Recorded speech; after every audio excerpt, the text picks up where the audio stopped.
यदि आप भी उन महिलाओं में से एक हैं जिनको डॉक्टर ने यह कह दिया है कि आपके गर्भाशय में गठान है, अंग्रेजी में यह कह दिया है कि यूट्रस में फाइब्रॉइड्स हैं, इसका मतलब यह है कि संतान प्राप्ति में आपको कहीं ना कहीं दिक्कत आ सकती है, संतान कंसीव करने में या फिर कंसीव संतान को 9 माह तक गर्भ में सुरक्षित और स्वस्थ रखने में, क्योंकि यह गर्भाशय का एक विकार माना गया है।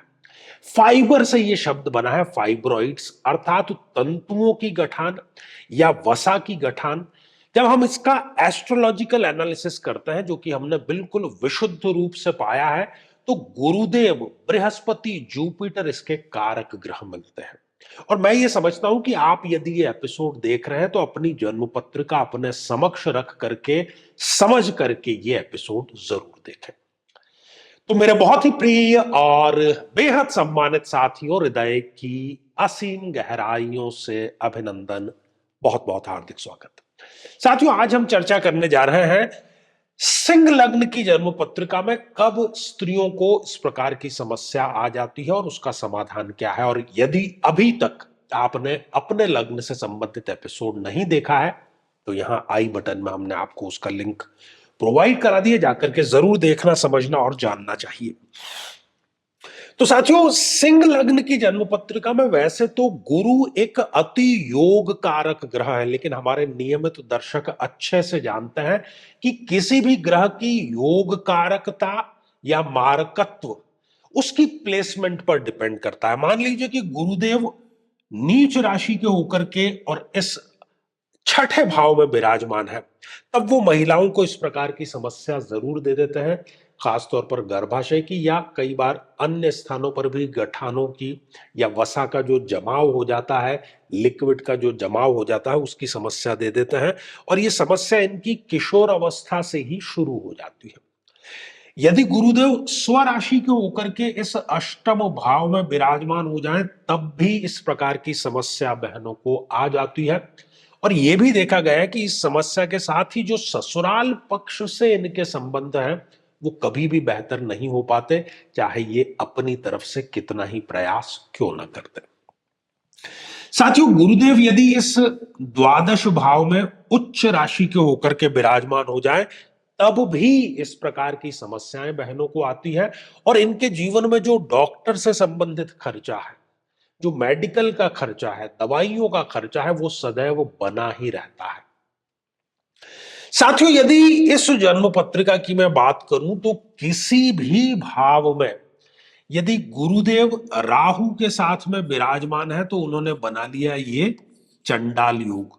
तो चंडाल योग के कारण भी इस प्रकार की समस्या और साथ ही इन्फेक्शन की समस्या, और इनकी जो मेमोरी है वो बहुत शॉर्ट होती है। बहुत चीजें ये एक कमरे से दूसरे कमरे में कोई वस्तु लेने के लिए जाती हैं, भूल जाती हैं कि मैं यहां पर क्या वस्तु लेने के लिए आई थी। यदि गुरु इस जन्म पत्रिका में केतु के साथ में विराजमान है, तब भी ये इस प्रकार की समस्या देता है, त्वचागत भी ये समस्याएं जरूर दे देता है।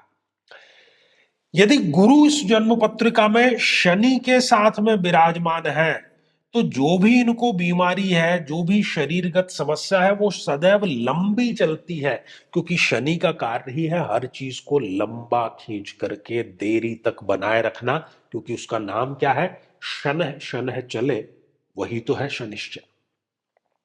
साथियों, यदि इस जन्म पत्रिका में गुरु और चंद्रमा कहीं एक साथ में विराजमान है किसी भी भाव में, वैसे तो गुरु और चंद्रमा की युति अच्छी मानी गई है, लेकिन सिंह लग्न में चंद्रमा एक मारक ग्रह की भूमिका में होते हैं। कई लोगों को गलतफहमी है, वो गलतफहमी उनको जरूर दूर कर लेनी चाहिए।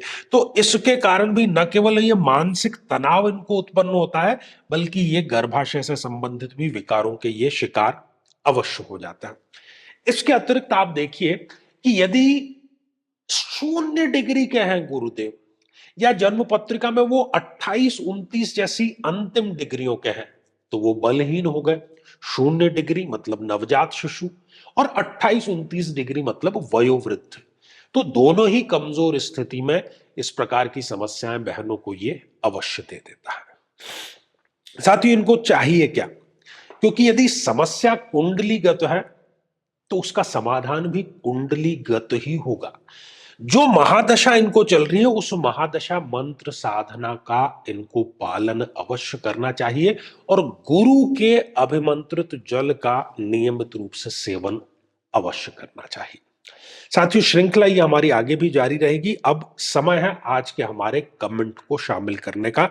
और आज का जो कमेंट है ये अरवी महतो जी ने लिखा है, आप प्रार्थना कीजिए ना प्लीज मेरे लिए गुरु जी। मेरी एक बेटी है और मुझे एक बेटा चाहिए। देखिए अरवी जी, आपको स्वयं ही कार्य करना होगा और सबको लड़ने पड़ते हैं अपने अपने युद्ध, चाहे राजा राम हो चाहे गौतम बुद्ध। तो आप स्वयं जिस एपिसोड में आपने ये कमेंट किया है, बड़ा सुंदर उपाय है और हजारों बहनों को उससे संतान की प्राप्ति हुई है। तो आप भी इसको अवश्य अपनाइए, कीजिए पूरे मनोयोग और समर्पण के साथ में। शीघ्र ही आपको महादेव की आशीर्वाद की आपको झलक दिखना प्रारंभ हो जाएगी। साथियों, यदि आप भी चाहते हैं कि आपकी कुंडली का सूक्ष्म विश्लेषण हो, समस्या का समाधान हो, तो आगामी समय में मैं स्वयं इन शहरों में उपस्थित रहूंगा। आप समय लेकर के मिल सकते हैं या फिर आप टेलीफोनिक या वीडियो कॉल के माध्यम से भी जुड़ सकते हैं। और यदि आप चाहते हैं कि आपकी कुंडली के किसी एक प्रश्न का निःशुल्क मार्गदर्शन किया जाए, हमारे आचार्य चंद्रकांत चैनल पर प्रति शनिवार दोपहर 3 बजे हम लाइव कार्यक्रम लेकर के आते हैं। लेकिन उसमें अपने कमेंट को शामिल कराने के लिए हमारे इस वीडियो को हाइप कीजिए और उसका जो स्क्रीनशॉट है वो दिए गए व्हाट्सएप नंबर पर भेज दीजिए। साथियों, कई वर्षों के जन्म पत्र का अध्ययन और लाखों कुंडलियों के अध्ययन के बाद हम ये कह सकते हैं कि यदि किसी की जन्म पत्रिका में मंगल पीड़ित है तो उसको इस ग्रह की महादशा में इन 9 लक्षणों का, इन 9 कष्टों का, पीड़ाओं का अवश्य सामना करना पड़ता है।